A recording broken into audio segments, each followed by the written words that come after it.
السلام علیکم ورحمۃ اللہ وبرکاتہ۔ اعوذ باللہ من الشیطان الرجیم، بسم اللہ الرحمن الرحیم، الصلاۃ والسلام علی رسولہ الکریم، اما بعد۔ آج ہم بات کریں گے صدقہ کس کو اور کیسے دینا چاہیے، کیونکہ ہم اپنی زندگی کے معاملات میں صدقہ ادا تو کرنا چاہتے ہیں، لیکن کبھی سوچ میں پڑ جاتے ہیں کہ کس کو دیں یا کس طرح ادا کریں، یا اس کو دینے کا طریقہ کیا ہے، یا کس طرح کی چیز دی جا سکتی ہے۔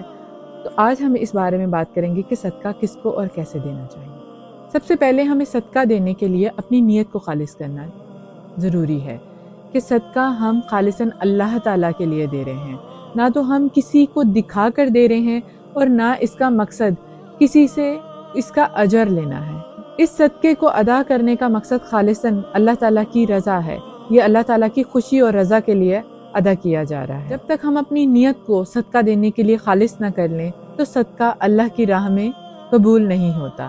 تو صدقہ دینے سے پہلے خالصاً اپنی نیت کو اللہ کی رضا کے لیے صاف کر لیں۔ اس سے ایک حدیث کا مفہوم بیان کرتی ہوں۔ مسلم شریف میں ایک حدیث ہے جس میں نبی پاک صلی اللہ علیہ وآلہ وسلم نے فرمایا کہ جہنم سب سے پہلے کن لوگوں سے دہکائی جائے گی؟ جب جہنم کا ایندھن وہ لوگ ہوں گے جس سے وہ دہکائی جائے گی، جس میں سب سے پہلے شہداء، جنہوں نے اپنی جانوں کو قربان کیا ہوگا۔ دوسرے نمبر پہ وہ لوگ جنہوں نے اپنا مال خرچ کیا ہوگا۔ تیسرے نمبر پہ وہ لوگ جو عالم دین یا حافظ ہوں گے، ان سے جہنم کی آگ دہکائی جائے گی۔ جب شہید سے پوچھا جائے گا کہ تم نے میرے لیے کیا کیا، تو وہ کہے گا اے اللہ، میں نے تیرے لیے جان دی اپنی اور تیری راہ میں شہید ہو گیا۔ اللہ تعالیٰ فرمائیں گے کہ یہ تم نے اپنی جان کی قربانی میری رضا کے لیے نہیں دی، بلکہ تم نے لوگوں کو راضی کرنے کے لیے، تم نے لوگوں میں اپنا نام کرنے کے لیے کہ تم شہید ہوئے، اس لیے تم نے اپنی شہادت دی۔ پھر اللہ تعالیٰ مالدار سے پوچھے گا کہ تم نے میرے لیے کیا کیا، تو وہ کہے گا اے اللہ، میں نے تیری راہ میں اپنا مال خرچ کیا۔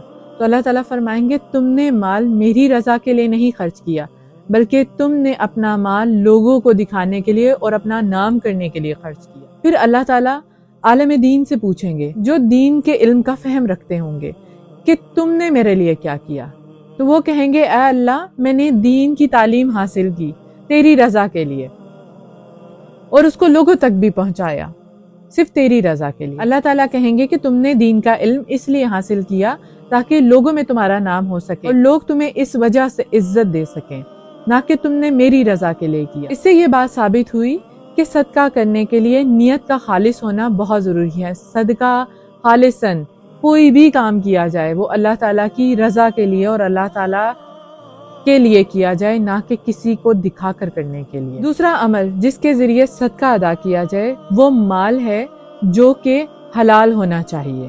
حلال مال ہی صدقے کے لیے قبول ہوگا، نہ کہ حرام مال۔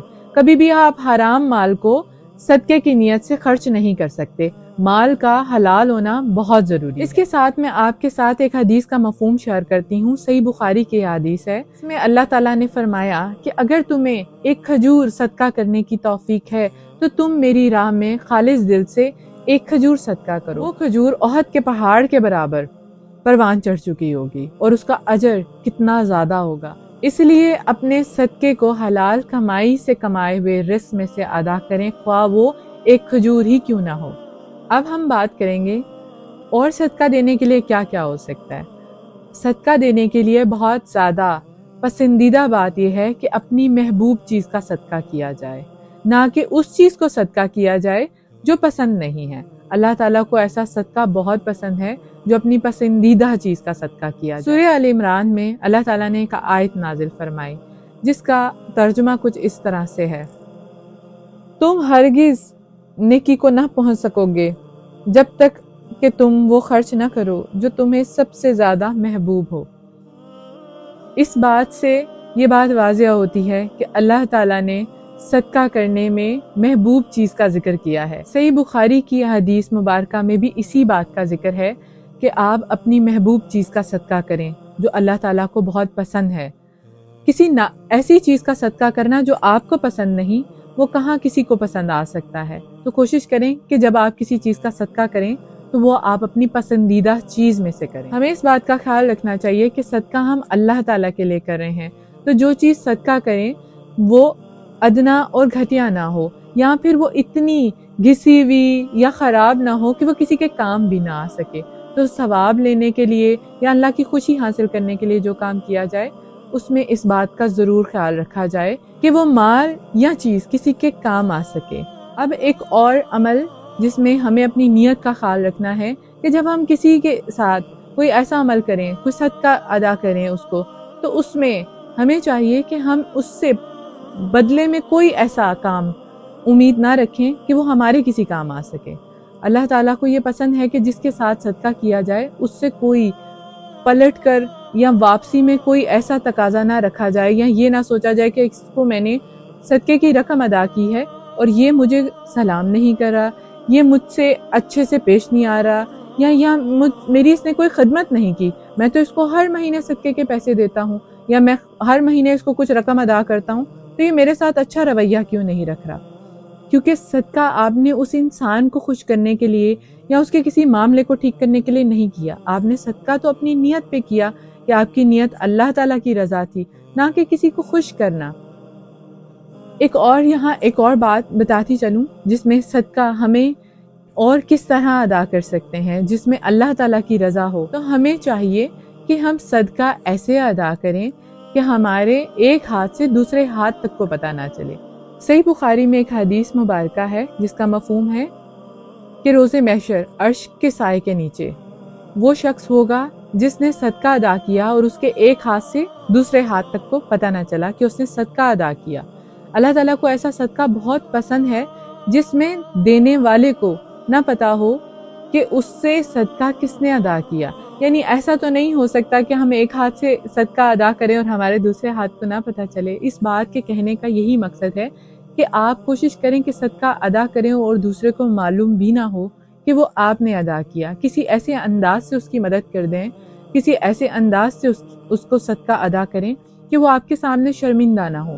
بہت سے ایسے لوگ ہیں جو صدقہ کے مستحق ہوتے ہیں لیکن سفید پوش ہونے کی وجہ سے وہ کسی سے کہہ نہیں پاتے، تو ایسے لوگوں کے ساتھ صدقے کا ایسا رویہ کریں کہ آپ ایک ہاتھ سے ادا کریں اور دوسرے ہاتھ کو پتہ نہ چلے، یعنی اس کو ایسے ذریعے سے اس کی مدد کر دیں تاکہ اس کو پتہ نہ چلے۔